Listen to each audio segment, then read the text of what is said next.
umaga po at welcome po sa ating programa, My Morning Manna with Pastor OG. Buksan po natin ating Biblia sa aklat po ng Revelation chapter 21 verse 3 hanggang 4. Ito po pagkasabi, God Himself will be with them and be their God.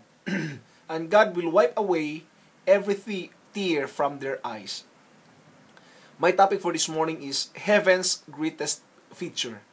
Di ba pag bumibili tayo ng mga gadget, minsan nag-iisip tayo, ano ba talaga ang magandang feature nito? Meron ba itong Wi-Fi? Meron ba itong audio? O meron ba audio recording? Sa langit po, minsan nagtatanong tayo, ano ba ang feature na meron sa langit? Ang iba is excited dahil nga doon sa gold, no, na dadaanan, doon sa bahay na hinanda, doon siguro ang ilan excited doon sa tree of life, no?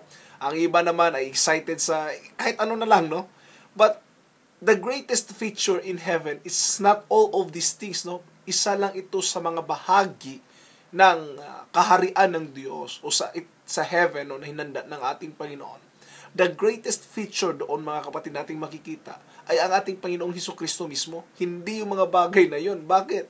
Yung mga bagay na yun is just para bang karugtong na lang, no? Halimbawa, ganito, pagpupunta ka sa isang date kasama na yung lover, ang maganda ba yung lugar o yung tao mismo? Di ba? Siyempre yung tao mismong kasama mo. Kahit gaano pa ka-worse yung lugar. May iba nga na nagdi-date doon sa palengke, ang iba nagdi-date doon sa park, ang iba sa tabi ng ilog, no? Hindi naman gaano kasi mahalaga yung lugar eh. Ang mahalagang, pinakamahalaga doon is kung sino yung kasama natin.